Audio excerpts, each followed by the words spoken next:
It began with a letter, cream-cold thick stock, embossed with the seal of the United States House of Representatives delivered by hand to Karoline Leavitt's office. No subject line, just a signature, "Sincerely, the Honorable Nancy Pelosi." Karoline raised an eyebrow. She wasn't naive. Invitations from Speaker Emerita Nancy Pelosi didn't come out of nowhere, not without a hook. Still, she opened it. "I believe there is space for dialogue across generations. I invite you to a public policy forum at the Capitol, an opportunity to discuss the future of bipartisan leadership. Let us show America that disagreement doesn't mean disrespect." Polite, civil, almost too polished. Karoline read it again, slower this time. Her instincts buzzed something about. It didn't sit right. The last time Pelosi praised bipartisanship, it ended with half the GOP skewered in headlines. "It's a trap," one of Karoline's staffers muttered, scanning the letter over her shoulder. "She wants to pin you as a radical right-wing mouthpiece. It'll be a PR ambush. They'll frame every word." Karoline leaned back in her chair, fingers steepled. "Good," she said. Let her try. She wasn't the wide-eyed college intern anymore. She was the youngest White House press secretary in American history. And she knew what Pelosi represented, an institution desperate to preserve its old grip. If she wants a forum, Karoline added, well, give her a reckoning. The room fell quiet within the hour. Her office sent back a crisp confirmation. Miss Leavitt accepts. She looks forward to speaking freely and truthfully on behalf of the American people. The date was set. The forum would be live-reamed from a committee. Room in the Capitol, hosted under the banner of restoring trust in American government. The irony didn't escape Karoline a week later. She arrived in a fitted navy blazer, a thin folder under her arm, her signature silver cross gleaming at her collar. As she stepped into the grand room, all marble and menace, her heels echoed across the floor. Like a countdown across the table sat Nancy Pelosi, in deep purple, flanked by 2 aides and an MSNBC crew already adjusting the lights. Pelosi stood smiling, thinly. "Karoline," she said, "I'm glad you came. I hope you brought an open mind." Karoline returned the smile, but hers had teeth. "Always," she replied. "And receipts." She tapped the folder on the table. The room froze, just for a beat. Pelosi blinked the trap. Had been baited, but Karoline came prepared to snap it shut. The lights flared on as the cameras rolled. Reporters lined the back wall, eyes locked on the table where Karoline Leavitt sat across from Nancy Pelosi. Between them, a single glass of water. No moderator, no filters, just 2 women generations apart. Ideologies opposed in the spotlight of a Capitol broadcast, streamed nationwide. Pelosi leaned slightly forward, flashing her signature politician's smile, the one that disarmed audiences and masked the steel underneath Karoline. She began smoothly. "I invited you here because I believe in hearing from all voices, especially young ones. But I think Americans deserve to know, what does your generation believe in tax cuts for billionaires? Book bans in schools? Border walls over bridges?" The room chuckled, subtle smug. Karoline didn't flinch. She'd expected this. Pelosi hadn't come to listen. She'd come to corner. The trap was in the questions, each one laced with assumptions. Karoline's fingers rested on the folder in front of her. She didn't open it. "Not yet. Timing mattered, Madam Speaker," she replied, her voice steady. "My generation is tired of lectures. We're tired of being told what we believe by the same political class that gave us record debt, open borders, and hollow promises." Pelosi's smile thinned. "So you reject climate science?" she interjected. "Reject the idea that government should protect the vulnerable?" Karoline turned to face the cameras directly. "Number 1, Reject the idea that big government is the only way to care. I reject a system that calls itself compassionate. While letting fentanyl pour through a border you refuse to secure the aides behind. Pelosi stiffened. Pelosi raised a hand, cutting the air with mock gentleness. Let's keep it civil. Miss Leavitt, we're here to talk policy, not conspiracy theories that did it. Karoline opened the folder.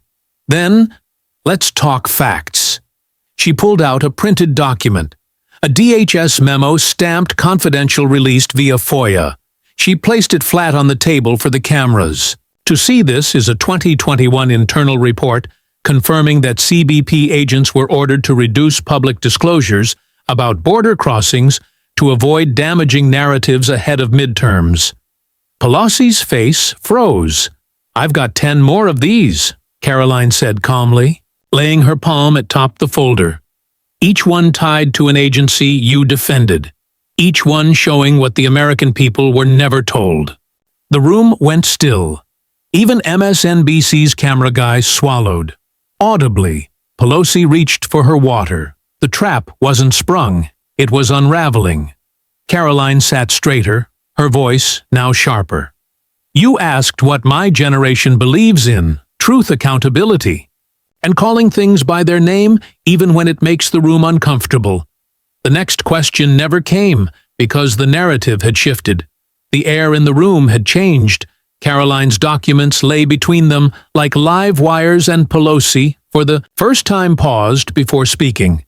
A woman known for commanding rooms now seemed to measure her words more carefully. But she hadn't spent decades in Washington. By backing down, Pelosi adjusted her chair, folded her hands, and shifted strategy.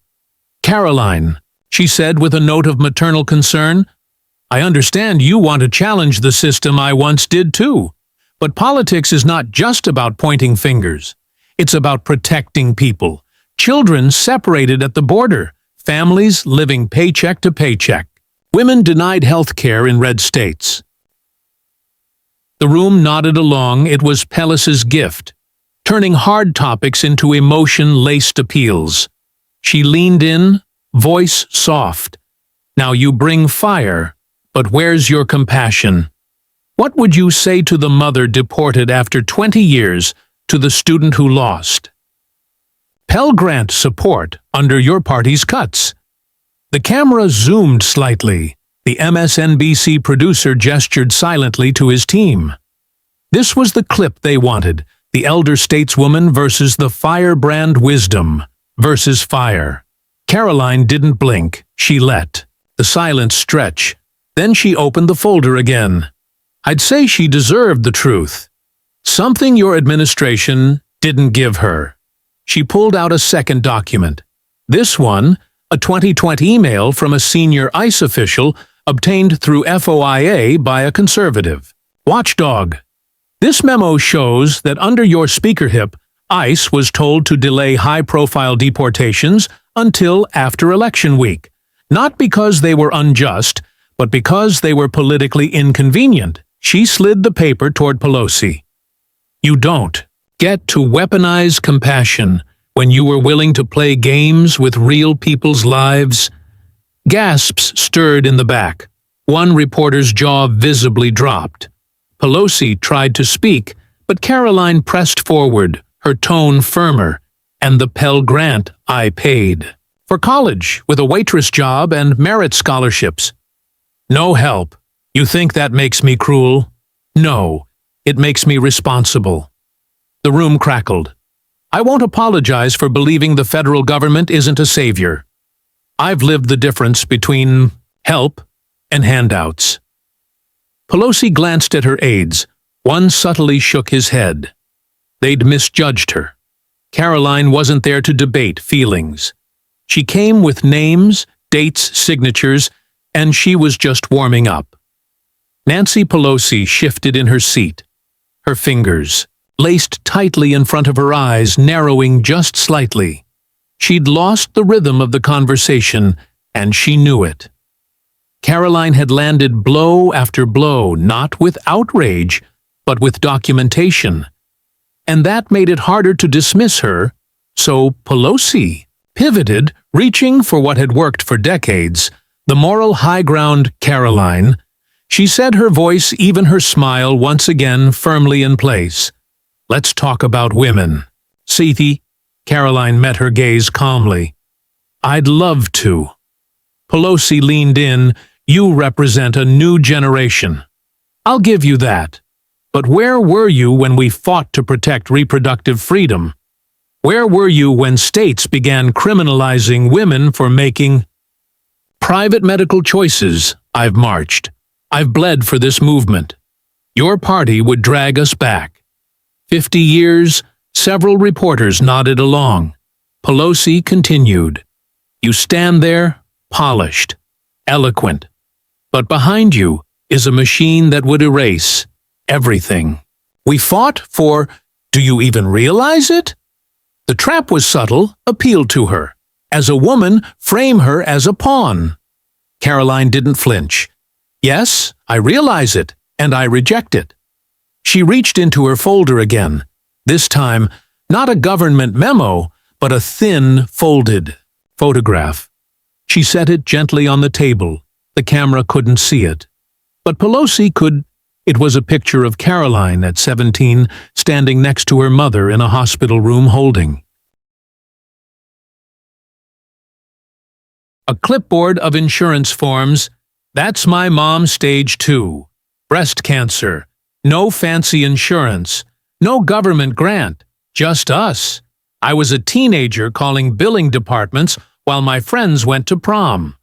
She tapped the photo once. "You think I don't know about women's struggles? I watched the system you helped build nearly break mine, and I still believe that life, even messy, painful, inconvenient life, matters." Pelosi's lips parted, but no sound came out. Karoline went on. "You marched. I stood in courtrooms, trying to help my mom keep our house. I didn't have a press team or a political pack. I had faith work and truth."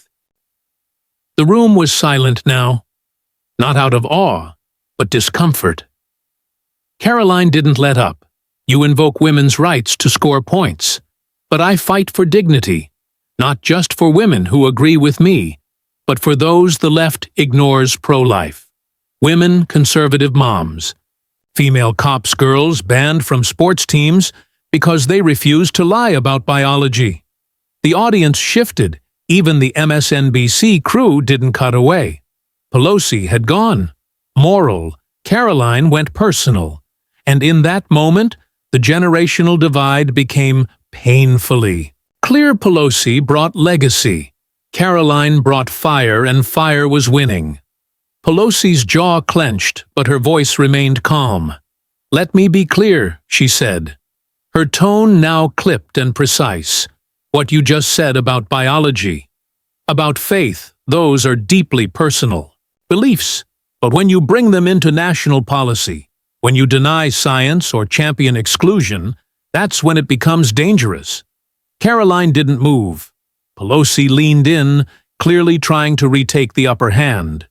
"You are young, charismatic, but you are too extreme. America doesn't need another fire starter. We need builders. You've got a microphone, Karoline, but what are you building there?" It was the final card label, her extreme, push her into the corner of fringe, but Karoline had been waiting. For this one, she calmly opened the last section of her folder and pulled out a quote, laminated in fact, from a 2006 floor speech by none other than Nancy Pelosi. She held it up for the cameras to see, then read it aloud. "We must never silence dissent. We must never call disagreement extremism. That is the first step toward tyranny." Pelosi blinked. She recognized it. She had said it. Karoline placed the card gently on the table between them. "Your words, not mine." She leaned in. "You used to believe in debate in dissent, but now when someone disagrees with your platform, they're extreme. When I say, I believe life begins at conception, I'm radical.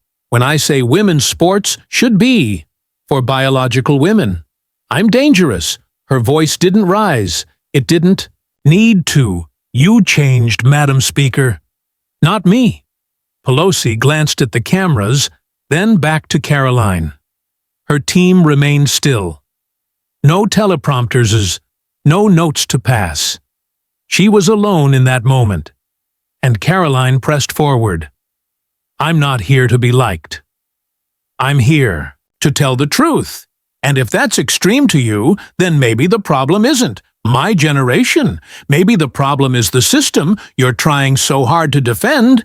A rustle spread across the gallery. Reporters shifting pens, scribbling faster. The MSNBC producer leaned into his control booth. Pelosi sat back. You're clever, she said. At last. Very clever. Karoline smiled slightly. Number just prepared. And for the first time, Pelosi had nothing to say. The trap she'd set had flipped. She wasn't cornering Karoline anymore. She was cornered. The silence was deafening for a brief moment. Nancy Pelosi stared at Karoline without speaking, her expression unreadable, her composure showing cracks around them. Aides exchanged quiet glances. The atmosphere felt less like a forum and more like the closing act of a trial. And it was clear who seized the floor. Pelosi sat back and adjusted her blazer, clearing her throat.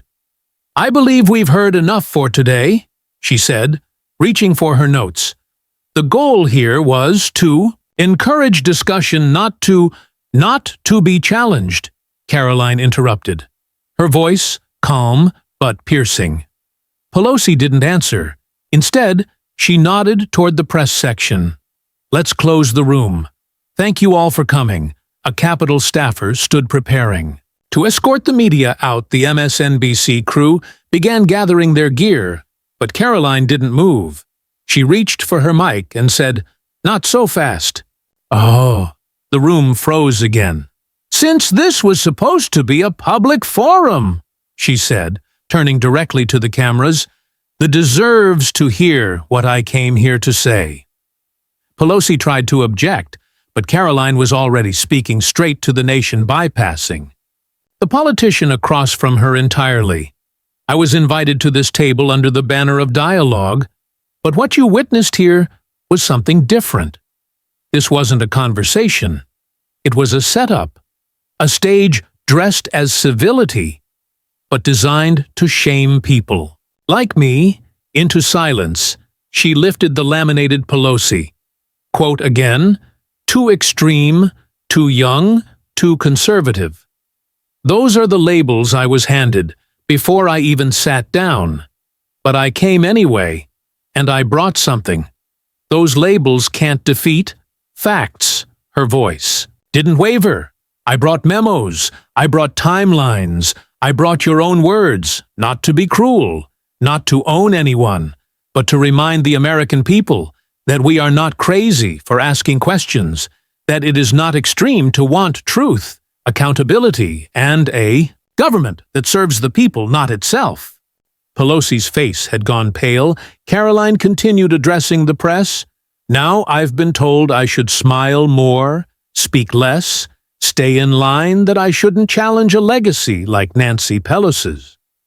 But let me say, this legacy does not give you the right to mislead. Experience doesn't excuse hypocrisy, and titles don't shield you from truth. She closed the folder, folded her hands, and looked into the lens. You wanted to see how Gen Z leads. This is it, not with noise, with clarity. And no one, not even Nancy Pelosi, will stop me from saying what needs to be said. Reporters stood frozen. Some forgot to even jot notes. One whispered, She just flipped the whole room. Pelosi didn't respond. She quietly gathered her papers, offered a thin, silent smile, and exited through the side door.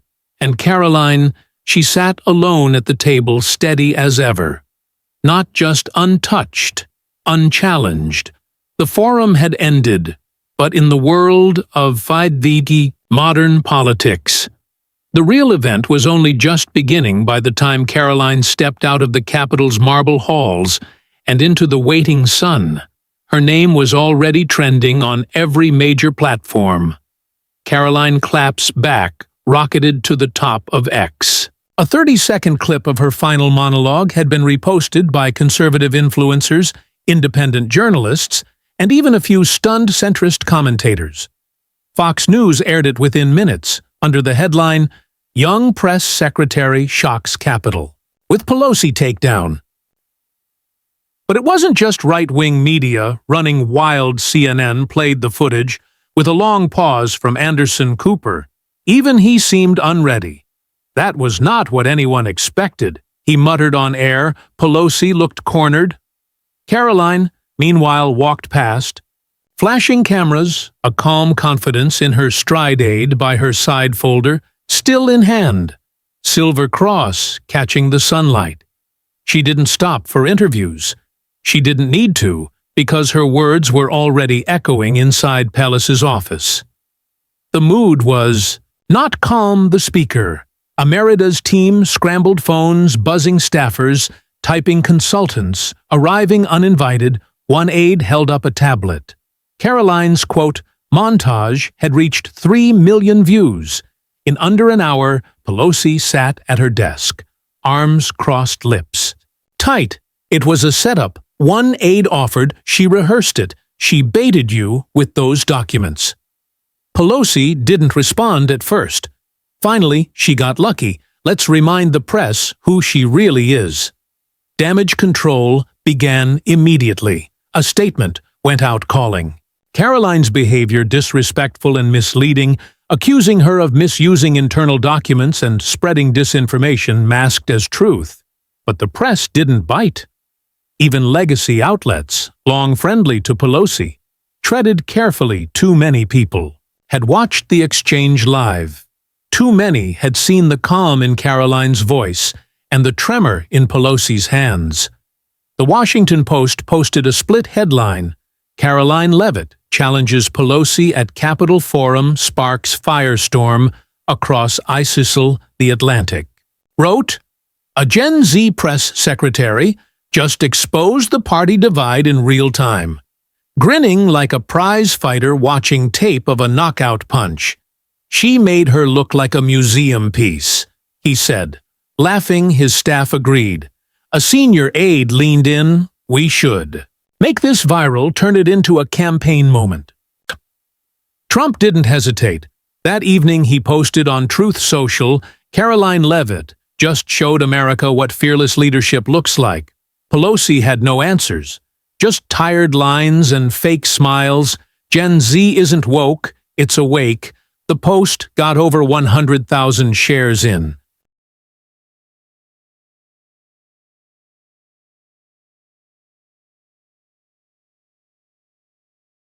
Under 2 hours, Karoline wasn't just a press secretary anymore. She was becoming the face of a movement. Within 24 hours, Karoline Leavitt had gone from headline to headline, not as a spokesperson, but as a phenomenon. Clips of her calm dismantling of Pelosi played in loops on cable news, stitched into viral montages on TikTok, and featured on podcast intros across the political spectrum. Her final words, titles don't shield you from truth, had become a mantra on X, a post by a Gen Z influencer. Read, she didn't just speak, she leveled a queen with a folder and a straight face. It had 500,000 likes before sunset. By day, too, Karoline had appeared on Fox News Tonight, where she told Jesse Waters, I came with documents, not drama. That's what shook them.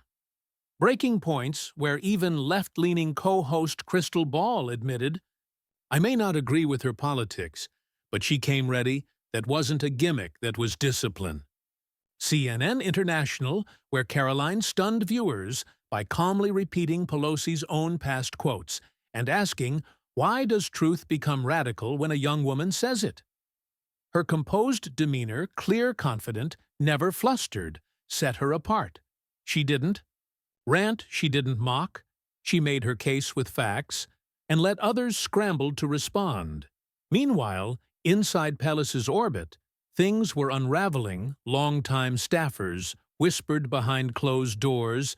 Internal polls from liberal think tanks showed something. Chilling Gen Z voters, even left-leaning ones, were impressed by Leavitt's tone and clarity. Pelosi sat in her private Capitol office. The TV muted watching clips. She could no longer control her most trusted aide. Broke the silence. "Madam Speaker, the base thinks you lost control."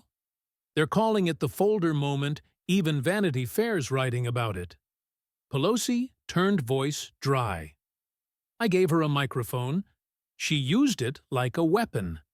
The aide hesitated, and she's not done outside the Beltway.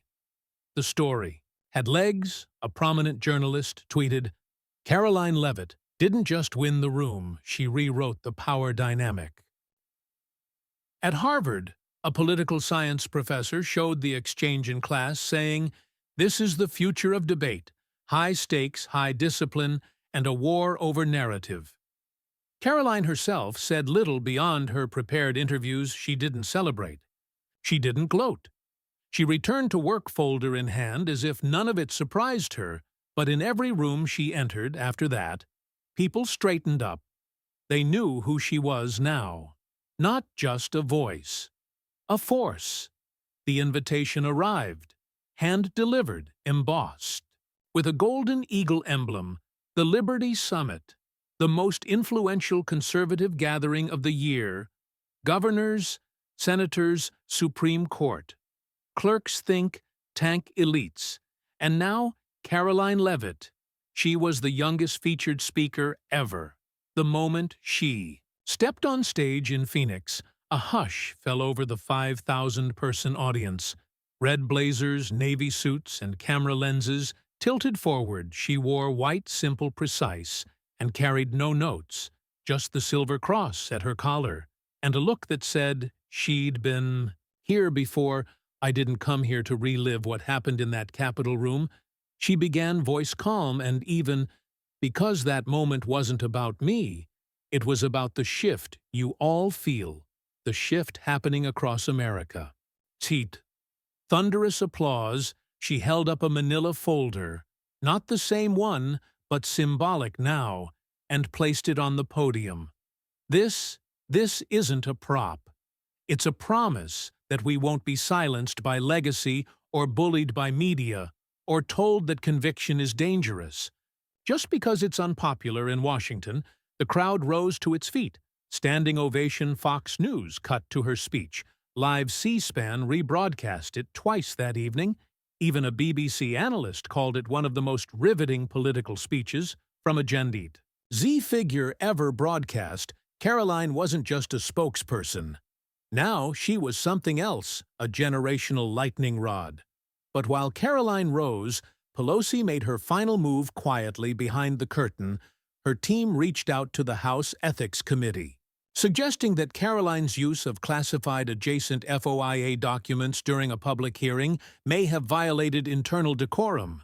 It was a long shot, flimsy at best, but the aim wasn't legal, it was reputational. "She made you look weak," a strategist told Pelosi.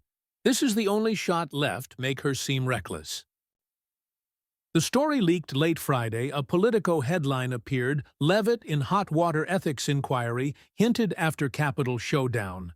But the timing backfired. By Saturday morning, Karoline's defenders saw from Senator Josh Hawley to Elon Musk rallied around her. Hashtags like "Ivory hands off Karoline" and "Pelosi retaliation" spread like wildfire. Even CNN's legal correspondent admitted, "It's politically tone deaf, trying to punish someone for speaking truthfully on camera.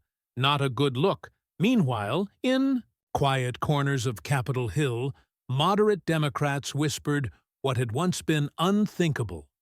Pelosi should have never called that meeting. She gave Karoline a national platform and got torched. This isn't 2008. Gen Z doesn't back down. Karoline, when asked by a reporter whether she was worried about the ethics inquiry, gave only a small smile. "I brought the truth. Let them try to punish that." And just like that, the story turned again. Pelosi had moved her final piece, but Karoline hadn't even begun. Her next one, the Ethics Committee probe, should have been a quiet whisper, a procedural jab buried in the bureaucratic rhythm of Capitol Hill.